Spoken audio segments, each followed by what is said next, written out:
तब दे देना। फिर वह गुस्से से वहां से चली गई। अली को थोड़ी शर्मिंदगी हुई कि वह बार बार उसकी मदद को ठुकरा रहा था। उसे खाना भी नहीं खाया गया। वह उठकर हुरिया के पीछे चला और उससे माफी मांगी। हुरिया, मुझे माफ कर दो। मैं तुम्हारे खुले दिल को गलत समझ रहा था। मेरे हालात ने मुझे बहुत तल्ख बना दिया है। हुरिया मुस्कुराई और कहा, मैं नाराज नहीं हूं। मैं बस तुम्हारी मदद करना चाहती हूं। अगर तुम मेरी मदद कबूल कर लोगे तो मुझे खुशी होगी। यह कहकर उसने अली की आंखों में आंखें डालकर देखा। पहली बार ऐसा हुआ था कि उसने इस तरह अली को देखा था। अली एक लम्हे के लिए थम सा गया। ऐसा महसूस हुआ जैसे वह उन आंखों में कैद हो गया हो। फिर अचानक उसे होश आया और उसने धीरे से इनकार कर दिया। वापस अपनी मेज की तरफ लौट आया। बिरयानी ठंडी हो रही थी, लेकिन अली अब भी उन्हीं चंद लम्हों में खोया हुआ था। उसे समझ नहीं आ रहा था कि हुरिया की आंखों में ऐसा कौन सा जादू था जो उसे बांध रहा था। खाना खाते हुए अली महसूस कर रहा था कि हुरिया की निगाहें अब भी उसके वजूद पर टिकी थीं। थोड़ी देर बाद अली बिरयानी बीच में ही छोड़कर वहां से चला गया। रास्ते में चलते हुए उसके मन में सवाल उठ रहे थे। हुरिया क्यों उसकी इतनी मदद करना चाहती थी? आखिर इतनी बड़ी रकम उसे क्यों देना चाहती थी? अगर उसके पास पैसे थे तो वह खुद कोई बेहतर काम क्यों नहीं करती? अली इन्हीं सवालों में उलझा हुआ था कि अचानक उसे महसूस हुआ कि कोई उसके साथ साथ चल रहा है। किसी ने उसके कदमों से कदम मिलाया था। उसने गर्दन घुमाकर देखा और उसके पैरों तले जमीन खिसक गई। उसके साथ हुरिया चल रही थी। वैसा ही लिबास, वही दुपट्टा और वही मुस्कुराती निगाहें। लेकिन यह मुमकिन कैसे था?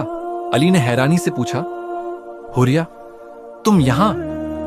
इस सवाल पर हुरिया ठिठक गई। उसकी आंखों में एक अजीब सी चमक थी। उसने अपनी उंगलियों को मरोड़ते हुए कहा, मैं तुमसे अकेले में बात करना चाहती थी। ढाबे पर बहुत भीड़ होती है, वहां खुलकर बात करना मुश्किल है, इसलिए मैं तुम्हारे पीछे पीछे चली आई। फिर उसने अली की आंखों में झांका और गहरी सांस लेकर कहा, अली, मैं तुम्हें अपने बारे में एक सच्चाई बताना चाहती हूं ताकि तुम मेरी मदद कबूल कर सको।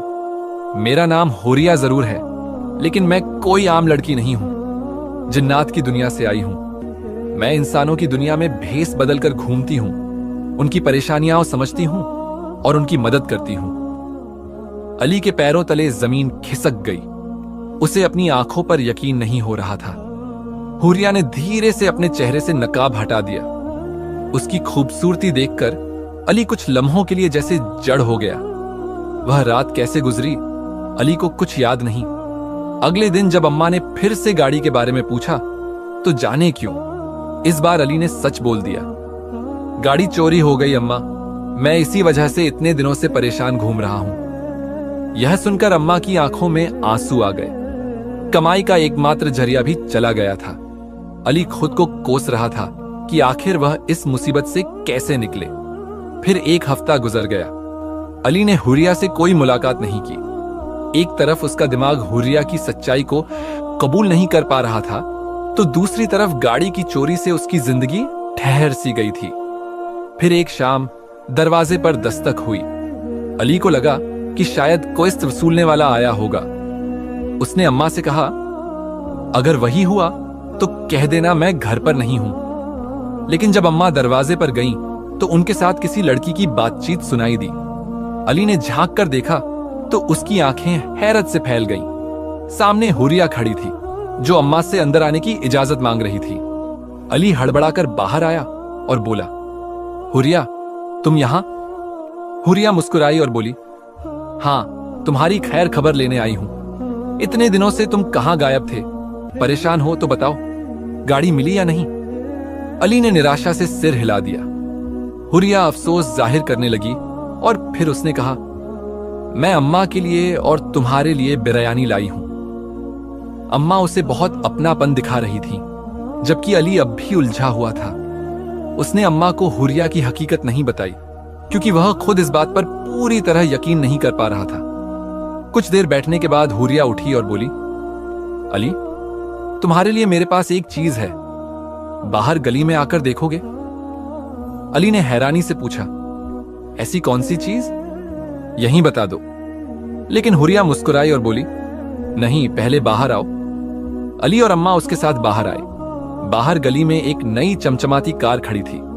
हुरिया ने अली की तरफ देखा और कहा, यह तुम्हारी नई गाड़ी है, आज से तुम इसे बतौर टैक्सी इस्तेमाल करोगे। अली अवाक रह गया। उसने हैरानी से पूछा, यह गाड़ी कहां से आई? तुम क्या कह रही हो? हुरिया ने मुस्कुराते हुए चाबी अली की तरफ बढ़ा दी। यह गाड़ी अब तुम्हारी है अली, बस इसे चलाने की हिम्मत करो। अली ने कांपते हाथों से चाबी ली और गाड़ी को छूने लगा। अम्मा के चेहरे पर खुशी थी, लेकिन साथ ही वह हैरान भी थी। उन्होंने हुरिया से कहा, अरे बेटा, तुमने इतनी महंगी गाड़ी मेरे बेटे को तोहफे में दे दी। हुरिया खिलखिलाकर हंस पड़ी और बोली, अम्मा, आप परेशान ना हो, यह मेरा और अदी का मामला है, हम आपस में देख लेंगे। अम्मा ने हल्की मुस्कान के साथ सिर हिलाया, जैसे वह सब कुछ समझ रही हो। लेकिन अदी के चेहरे पर संकोच था। उसने गाड़ी को देखा, फिर हुरिया की ओर मुड़ते हुए कहा, मैं यह गाड़ी नहीं ले सकता, यह बहुत कीमती है। मैं जानता हूं कि तुम्हारे लिए इसकी कीमत मायने नहीं रखती, लेकिन मेरे लिए रखती है। इसे लेने से मेरी खुददारी पर चोट पहुंचेगी। अदी ने गाड़ी की चाबी हुरिया की ओर बढ़ाई, लेकिन हुरिया मुस्कुरा दी। मुझे पता था कि तुम यही कहोगे, इसलिए मैंने पहले ही सोच लिया था कि तुमसे इस गाड़ी की किस्तें लूंगी। अभी 2 महीने तक इसे इस्तेमाल करो। जब तुम्हारी पुरानी गाड़ी की किस्तें पूरी हो जाएंगी, तब तुम हर महीने एक खास रकम मुझे ट्रांसफर कर देना। हुरिया ने सहजता से कहा। अदी की आंखों में हैरानी थी। उसे विश्वास नहीं हो रहा था कि किस्मत इतनी मेहरबान हो सकती है। एक अनजानी लड़की जिससे वह एक ढाबे पर मिला था, उससे यूं दोस्ती हो जाना और फिर उसकी इतनी मदद मिलना, यह सब किसी सपने जैसा लग रहा था। उसकी आंखों में अनायास ही आंसू आ गए। हुरिया, तुम्हारा बहुत शुक्रिया। तुमने इस मुश्किल घड़ी में मेरी जो मदद की है, शायद कोई अपना भी ऐसा ना करता। अदी ने कृतज्ञता से कहा। हुरिया ने उसकी ओर देखकर एक हल्की मुस्कान दी, लेकिन उसकी आंखों में भी एक अनजानी नमी थी। उसने कुछ रकम आदि की ओर बढ़ाते हुए कहा, यह सिर्फ एक कर्ज है, इसे इस्तेमाल कर लो ताकि तुम्हें किस्तों के लिए कोई तंग न करे। दिल लगाकर अपना काम करो। यह कहकर हुरिया चली गई। अदी उसकी ओर देखता रह गया। उसने गाड़ी की ओर देखा। यह बिल्कुल नई थी, जैसे अभी शोरूम से निकली हो। उसकी चमक इस बात की गवाही दे रही थी कि यह बहुत कीमती है। उस रात अदी को खुशी के मारे नींद नहीं आई। अम्मा भी हुरिया की तारीफ करते नहीं थक रही थी। ऐसी बच्ची मैंने पहली बार देखी है, इतनी मोहब्बत और एहसास करने वाली, अपना सब कुछ लुटा देने वाली। अदी को यह सुनकर फख्र महसूस हुआ। उसने ठान लिया कि वह जल्द से जल्द हुरिया का कर्ज उतार देगा। उसने डबल शिफ्ट में काम करना शुरू कर दिया। 3 महीने बाद जब वह हुरिया को पहली किस्त देने उसके ढाबे पर पहुंचा, तो वहां का नजारा देखकर उसकी आंखें फैल गईं। वहां अब कोई ढाबा नहीं था। हुरिया भी कहीं नहीं थी। अदी ने आसपास के लोगों से पूछा, लेकिन कोई भी उसके बारे में कुछ नहीं जानता था। वह मायूस हो गया। उसे समझ नहीं आ रहा था कि हुरिया से संपर्क कैसे करे।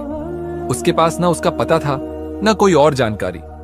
वह अक्सर उसी जगह चक्कर लगाता, इस उम्मीद में कि शायद हुरिया फिर से वहां आ जाए। और फिर एक दिन वही हुआ जिसका उसे बेसब्री से इंतजार था। जैसे ही वह अपनी गाड़ी में बैठने लगा, उसने सामने से आती हुई हुरिया को देखा। उसकी हरी आंखें दूर से ही चमक रही थीं। अधिक खुश हो गया। हुरिया, तुम कहां चली गई थी?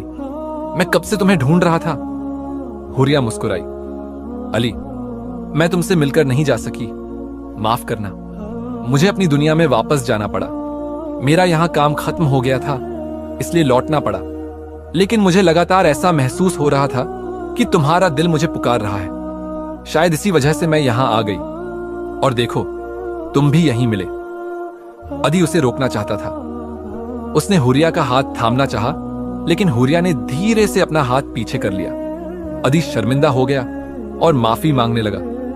हुरिया ने नरम लहजे में कहा, अली, मैं तुम्हारे दिल के जज्बात को समझती हूं, लेकिन तुम जानते हो कि तुम एक इंसान हो और मैं एक जिन्न। मेरी दुनिया में मेरे लिए कुछ पाबंदियां हैं जिन्हें मैं नहीं तोड़ सकती। यह कहकर हुरिया जाने लगी, लेकिन अदी ने उसे रोक लिया। उसने हुरिया को किस्त की रकम देने की कोशिश की, मगर हुरिया मुस्कुरा दी।